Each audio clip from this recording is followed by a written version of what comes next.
Maka Nahas orang Amon itu bergerak maju dan berkemah mengepung Yabes Gilead. Lalu berkatalah semua orang Yabes itu kepada Nahas, "Adakanlah perjanjian dengan kami, maka kami akan takluk kepadamu." Tetapi Nahas orang Amon itu berkata kepada mereka, "Dengan syarat inilah aku akan mengadakan perjanjian dengan kamu, bahwa tiap mata kananmu akan kucungkil. Dengan demikian, aku mendatangkan malu kepada segenap orang Israel." Para tua-tua Yabes berkata kepadanya, "Berilah kelonggaran kepada kami 7 hari lamanya, supaya kami mengirim utusan ke seluruh daerah Israel. Dan jika tidak ada seorang pun yang menyelamatkan kami, maka kami akan keluar menyerahkan diri kepadamu." Ketika para utusan itu sampai di Gibea Saul dan menyampaikan hal itu kepada bangsa itu, menangislah bangsa itu dengan suara nyaring. Saul baru saja datang dari padang dengan berjalan di belakang lembunya, dan ia bertanya, "Ada apa dengan orang-orang itu, sehingga mereka menangis?" Mereka menceritakan kepadanya kabar orang-orang Yabes itu. Ketika Saul mendengar kabar itu, maka berkuasalah roh Allah atas dia, dan menyala-nyalalah amarahnya dengan sangat. Diambilnyalah sepasang lembu, dipotong-potongnya, lalu potongan-potongan itu dikirimkannya ke seluruh daerah Israel dengan perantaraan utusan. Pesannya, "Siapa yang tidak maju mengikuti Saul dan mengikuti Samuel, lembu-lembunya akan diperlakukan juga demikian." Lalu Tuhan mendatangkan ketakutan kepada bangsa itu, sehingga majulah mereka serentak. Ketika Saul memeriksa barisan mereka di Bezek, maka ada 300.000 orang Israel dan 30.000 orang Yehuda.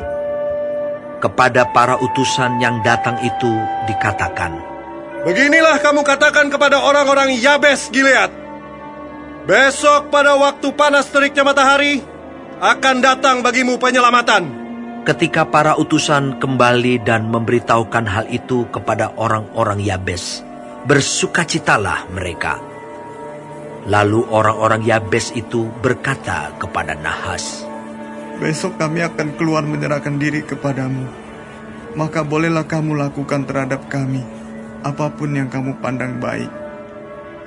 Keesokan harinya, Saul membagi rakyat itu menjadi 3 pasukan. Mereka itu masuk ke tengah-tengah perkemahan musuh pada waktu kawal pagi dan memukul kalah orang-orang Amon sebelum hari panas. Dan terserak-seraklah orang-orang yang lolos itu, sehingga di antara mereka tidak ada tinggal 2 orang bersama-sama. Lalu berkatalah bangsa itu kepada Samuel, "Siapakah yang telah berkata, masakan Saul menjadi raja atas kita? Serahkanlah orang-orang itu, supaya kami membunuhnya." Tetapi kata Saul, "Pada hari ini, seorang pun tidak boleh dibunuh. Sebab pada hari ini, Tuhan telah mewujudkan keselamatan kepada Israel." Dan Samuel berkata kepada bangsa itu, "Marilah kita pergi ke Gilgal dan membarui jabatan raja di sana." Lalu pergilah seluruh bangsa itu ke Gilgal dan menjadikan Saul raja di sana di hadapan Tuhan di Gilgal. Dan mereka mempersembahkan di sana korban keselamatan di hadapan Tuhan, dan bersukarialah di sana Saul dan semua orang Israel dengan sangat.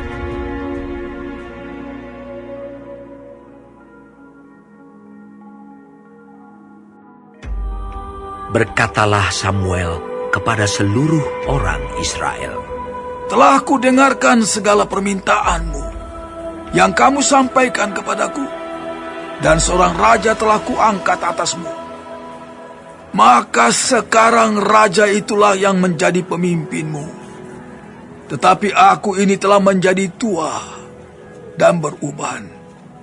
Dan bukankah anak-anakku laki-laki ada di antara kamu? Akulah yang menjadi pemimpinmu dari sejak mudaku sampai hari ini. Di sini aku berdiri. Berikanlah kesaksian menentang aku di hadapan Tuhan dan di hadapan orang yang diurapinya. Lembu siapakah yang telah kuambil? Keledai siapakah yang telah kuambil? Siapakah yang telah kuperas? Siapakah yang telah kuperlakukan dengan kekerasan? Dari tangan siapakah telah kuterima sogok sehingga aku harus tutup mata? Aku akan mengembalikannya kepadamu. Jawab mereka, Engkau tidak memeras kami, dan engkau tidak memperlakukan kami dengan kekerasan, dan engkau tidak menerima apa-apa dari tangan siapapun. Lalu berkatalah ia kepada mereka, Tuhan menjadi saksi kepada kamu, dan orang yang diurapinya pun menjadi saksi pada hari ini, bahwa kamu tidak mendapat apa-apa dalam tanganku. Jawab mereka. Dia menjadi saksi. Lalu berkatalah Samuel kepada bangsa itu, Tuhanlah saksi yang mengangkat Musa dan Harun dan yang menuntun nenek moyangmu keluar dari tanah Mesir. Maka sebab itu, berdirilah supaya aku bersama-sama dengan kamu berhakim di hadapan Tuhan mengenai segala perbuatan keselamatan Tuhan yang telah dikerjakannya kepadamu dan kepada nenek moyangmu. Ketika Yakub datang ke Mesir dan nenek moyangmu berseru-seru kepada Tuhan, maka Tuhan mengutus Musa dan Harun yang membawa nenek moyangmu keluar dari Mesir dan membiarkan mereka diam di tempat ini. Tetapi mereka melupakan Tuhan Allah mereka, dan ia menyerahkan mereka ke dalam tangan Sisera, panglima tentara di Hazor, dan ke dalam tangan orang Filistin dan Raja Moab yang berperang melawan mereka. Mereka berseru-seru kepada Tuhan. Katanya, kami telah berdosa, sebab kami telah meninggalkan Tuhan dan beribadah kepada para Baal dan para Asitoret. Maka sekarang, lepaskanlah kami dari tangan musuh kami, maka kami akan beribadah kepadamu. Sesudah itu Tuhan mengutus Yerubbaal, Barak, Yefta dan Samuel, dan melepaskan kamu dari tangan musuh di sekelilingmu, sehingga kamu diam dengan tentram. Tetapi ketika kamu melihat bahwa Nahas, Raja Bani Amon mendatangi kamu, maka kamu berkata kepadaku, Tidak, seorang raja harus memerintah kami, padahal Tuhan Allahmu adalah rajamu.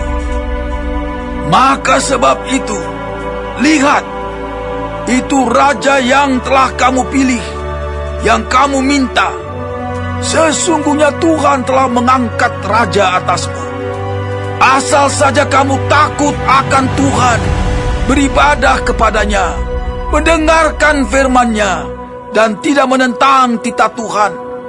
Dan baik kamu maupun raja yang akan memerintah kamu itu mengikuti Tuhan Allahmu. Tetapi jika kamu tidak mendengarkan firman Tuhan dan kamu menentang titah Tuhan, maka tangan Tuhan akan melawan kamu dan melawan rajamu. Sekarang tinggallah berdiri dan lihatlah perkara yang besar yang akan dilakukan Tuhan di depan matamu ini. Bukankah sekarang musim menuai gandum? Aku akan berseru kepada Tuhan supaya ia memberikan guru dan hujan. Lihatlah dan sadarlah bahwa besar kejahatan yang telah kamu lakukan itu di mata Tuhan dengan meminta raja bagimu. Lalu berserulah Samuel kepada Tuhan. Maka Tuhan memberikan pada hari itu guruh dan hujan, sehingga sangat takutlah seluruh bangsa itu kepada Tuhan dan kepada Samuel. Berkatalah seluruh bangsa itu kepada Samuel, Berdoalah untuk hamba-hambamu ini kepada Tuhan Allahmu, supaya jangan kami mati. Sebab dengan meminta raja bagi kami menambah dosa kami dengan kejahatan ini. Dan berkatalah Samuel kepada bangsa itu, Jangan takut. Memang kamu telah melakukan segala kejahatan ini. Tetapi janganlah berhenti mengikuti Tuhan, melainkan beribadahlah kepada Tuhan dengan segenap hatimu. Janganlah menyimpang untuk mengejar dewa kesia-siaan yang tidak berguna dan tidak dapat menolong, karena semuanya itu adalah kesia-siaan belaka. Sebab Tuhan tidak akan membuang umat-Nya, sebab namanya yang besar. Bukankah Tuhan telah berkenan untuk membuat kamu menjadi umat-Nya? Mengenai aku, jauhlah daripadaku untuk berdosa kepada Tuhan.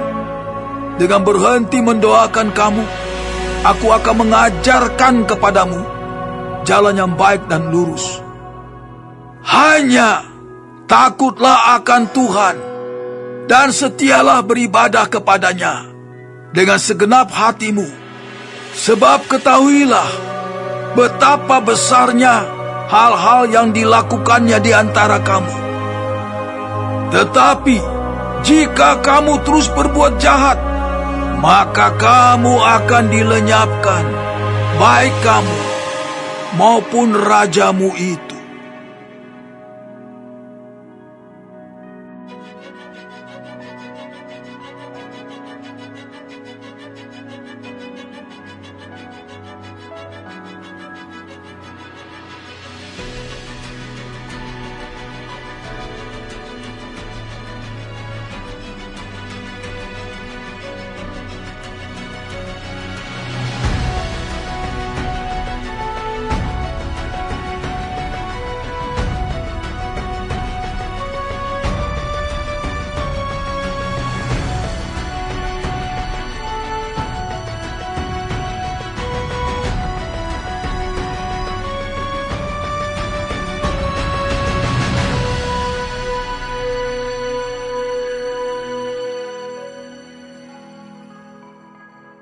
Kitab 1 Tawari.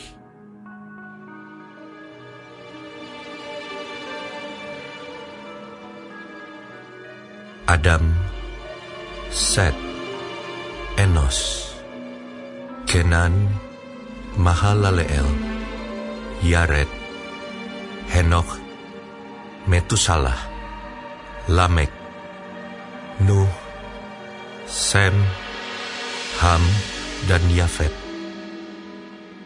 Keturunan Yafet ialah Gomer, Magog, Madai, Yawan, Tubal, Mesek, dan Tiras. Keturunan Gomer ialah Askenas, Difat, dan Togarma. Keturunan Yawan ialah Elisa, Tarsis, orang Kitim, dan orang Rodanim. Keturunan Ham ialah Kus, Misraim, Put, dan Kanaan. Keturunan Kus ialah Seba, Hawila, Sabta, Raima, dan Sabteka. Keturunan Raima ialah Sheba dan Dedan. Kus memperanakan Nimrod. Dialah orang yang mula-mula sekali berkuasa di bumi. Misraim memperanakan orang Ludim, orang Anamim, orang Lehabim, orang Naftuhim, orang Patrusim, orang Kasluhim. Dari mereka inilah berasal orang Filistin dan orang Kaftorim. Kanaan memperanakan Sidon, anak sulungnya, dan Het, serta orang Yebusi, orang Amori, orang Girgasi, orang Hewi, orang Arki, orang Sini, orang Arwadi, orang Semari, dan orang Hamati. Keturunan Sem ialah Elam, Asyur, Arpaksad, Lut, Aram, Us, Hul, Geter, dan Mesek. Arpaksad memperanakan Selah, dan Selah memperanakan Eber. Bagi Eber lahir 2 anak laki-laki. Nama yang seorang ialah Pelek, sebab dalam zamannya penduduk bumi terbagi, dan nama adiknya ialah Yoktan. Yoktan memperanakan Almodad, Selef, Hazar Mawet, Yerah, Hadorab, Uzal, Dikla, Ebal, Abimael, Sheba, Ofir, Hawila, dan Yobab. Itulah semuanya anak-anak Yoktan. Sem, Arpaksad, Selah, Eber, Pelek, Rehu, Seruk, Nahor, Terah, Abram. Itulah Abraham. Anak-anak Abraham ialah Ishak dan Ismail. Inilah keturunan mereka. Anak sulung Ismail ialah Nebayot, lalu Kedar, Atbeel, Mibsam, Mishima, Duma, Masa, Hadad, Tema, Yetur, Nafis, dan Ketma. Mereka itulah anak-anak Ismail. Keturunan Ketura, gundik Abraham. Perempuan itu melahirkan Simran, Yoksan, Medan, Midian, Isibak, dan Suah. Anak-anak Yoksan ialah Sheba dan Dedan. Anak-anak Midian ialah Eva, Efer, Hanok, Abida, dan Eldaa. Itulah semuanya keturunan Ketura. Abraham memperanakan Ishak. Anak-anak Ishak ialah Esau dan Israel. Anak-anak Esau ialah Elifas, Rehuel, Yeus, Yaelam, dan Korah. Anak-anak Elifas ialah Teeman, Omar, Sefi, Gaitam, Kenas, Timna, dan Amalek. Anak-anak Rehuel ialah Nahat, Zerah, Syama, dan Miza.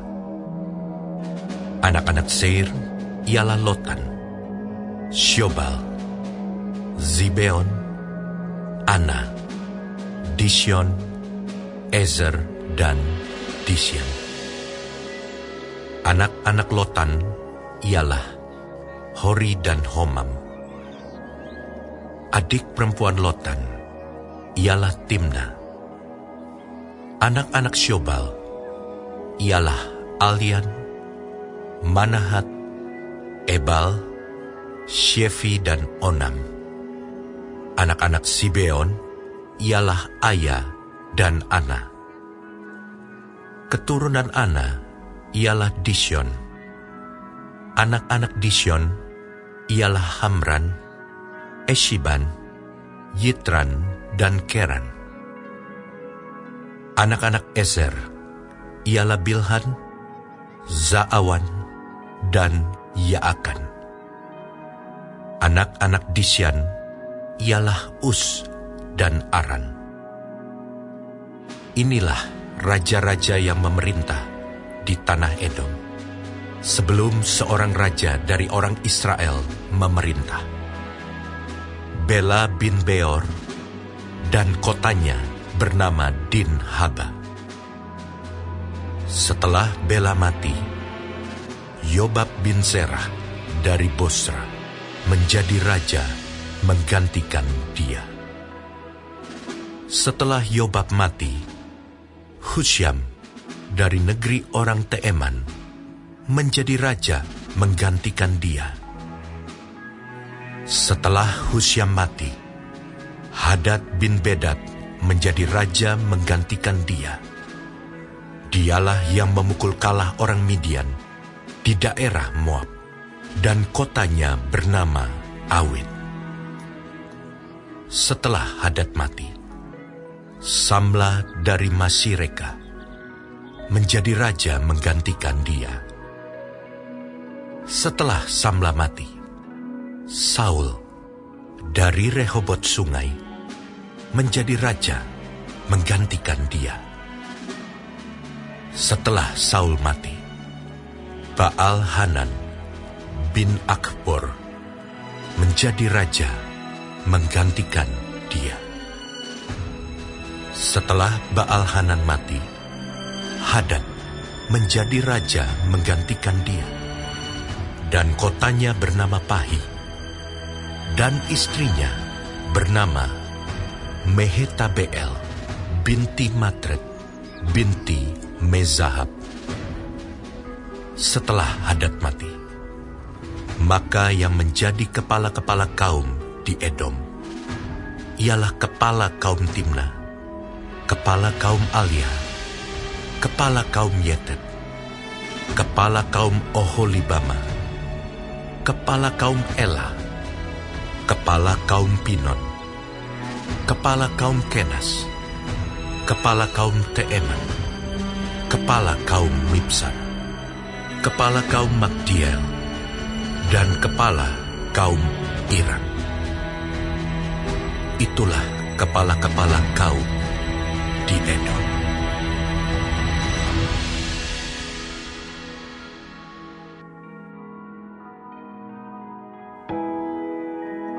Alangkah baiknya jika kamu sabar terhadap kebodohanku yang kecil itu. Memang kamu sabar terhadap aku, sebab aku cemburu kepada kamu dengan cemburu ilahi. Karena aku telah mempertunangkan kamu kepada satu laki-laki untuk membawa kamu sebagai perawan suci kepada Kristus. Tetapi aku takut kalau pikiran kamu disesatkan dari kesetiaan kamu yang sejati kepada Kristus, sama seperti Hawa diperdayakan oleh ular itu dengan kelicikannya.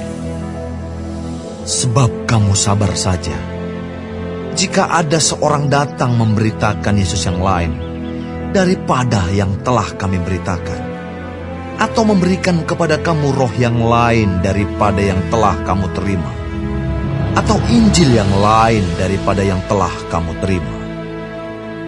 Tetapi menurut pendapatku, sedikit pun aku tidak kurang daripada rasul-rasul yang tak ada taranya itu. Jikalau aku kurang paham dalam hal berkata-kata, tidaklah demikian dalam hal pengetahuan. Sebab kami telah menyatakannya kepada kamu pada segala waktu dan di dalam segala hal. Apakah aku berbuat salah jika aku merendahkan diri untuk meninggikan kamu? Karena aku memberitakan Injil Allah kepada kamu dengan cuma-cuma. Jemaat-jemaat lain telah kurampok dengan menerima tunjangan dari mereka, supaya aku dapat melayani kamu. Dan ketika aku dalam kekurangan di tengah-tengah kamu, aku tidak menyusahkan seorang pun. Sebab apa yang kurang padaku, dicukupkan oleh saudara-saudara yang datang dari Makedonia. Dalam segala hal aku menjaga diriku, supaya jangan menjadi beban bagi kamu, dan aku akan tetap berbuat demikian. Demi kebenaran Kristus di dalam diriku, aku tegaskan bahwa kemegahanku itu tidak akan dirintangi oleh siapapun di daerah-daerah Akaya. Mengapa tidak? Apakah karena aku tidak mengasihi kamu? Allah mengetahuinya. Tetapi apa yang kulakukan, akan tetap kulakukan untuk mencegah mereka yang mencari kesempatan guna menyatakan bahwa mereka sama dengan kami dalam hal yang dapat dimegahkan. Sebab orang-orang itu adalah rasul-rasul palsu, pekerja-pekerja curang yang menyamar sebagai rasul-rasul Kristus. Hal itu tidak usah mengherankan, sebab iblis pun menyamar sebagai malaikat terang. Jadi bukanlah suatu hal yang ganjil jika pelayan-pelayannya menyamar sebagai pelayan-pelayan kebenaran. Kesudahan mereka akan setimpal dengan perbuatan mereka. Kuulangi lagi, jangan hendaknya ada orang yang menganggap aku bodoh. Dan jika kamu juga menganggap demikian, terimalah aku sebagai orang bodoh, supaya aku pun boleh bermegah sedikit. Apa yang aku katakan, aku mengatakannya bukan sebagai seorang yang berkata menurut firman Tuhan, melainkan sebagai seorang bodoh yang berkeyakinan bahwa ia boleh bermegah. Karena banyak orang yang bermegah secara duniawi, aku mau bermegah juga. Sebab kamu suka sabar terhadap orang bodoh, karena kamu begitu bijaksana. Karena kamu sabar jika orang memperhambakan kamu, jika orang menghisap kamu, jika orang menguasai kamu, jika orang berlaku angkuh terhadap kamu, jika orang menampar kamu. Dengan sangat malu, aku harus mengakui bahwa dalam hal semacam itu kami terlalu lemah. Tetapi jika orang-orang lain berani membanggakan sesuatu, maka aku berkata dalam kebodohan, berani juga. Apakah mereka orang Ibrani? Aku juga orang Ibrani. Apakah mereka orang Israel? Aku juga orang Israel. Apakah mereka keturunan Abraham? Aku juga keturunan Abraham. Apakah mereka pelayan Kristus? Aku berkata seperti orang gila. Aku lebih lagi. Aku lebih banyak berjeri lelah, lebih sering di dalam penjara, didera di luar batas, kerap kali dalam bahaya maut. 5 kali aku disesah orang Yahudi. Setiap kali 40 kurang 1 pukulan. 3 kali aku didera. 1 kali aku dilempari dengan batu. 3 kali mengalami karam kapal. Sehari semalam aku terkatung-katung di tengah laut. Dalam perjalananku aku sering diancam bahaya banjir dan bahaya penyamun. Bahaya dari pihak orang-orang Yahudi dan dari pihak orang-orang bukan Yahudi. Bahaya di kota, bahaya di padang gurun, bahaya di tengah laut, dan bahaya dari pihak saudara-saudara palsu. Aku banyak berjeri lelah dan bekerja berat. Kerap kali aku tidak tidur. Aku lapar dan dahaga. Kerap kali aku berpuasa, kedinginan dan tanpa pakaian. Dan dengan tidak menyebut banyak hal lain lagi, urusanku sehari-hari, yaitu untuk memelihara semua jemaat-jemaat. Jika ada orang merasa lemah, tidakkah aku turut merasa lemah? Jika ada orang tersandung, tidakkah hatiku hancur oleh duka cita? Jika aku harus bermegah, maka aku akan bermegah atas kelemahanku. Allah, yaitu Bapa dari Yesus, Tuhan kita, yang terpuji sampai selama-lamanya, tahu bahwa aku tidak berdusta. Di Damsyik, wali negeri Raja Aretas menyuruh mengawal kota orang-orang Damsyik untuk menangkap aku. Tetapi dalam sebuah keranjang, aku diturunkan dari sebuah tingkap keluar tembok kota. Dan dengan demikian, aku terluput dari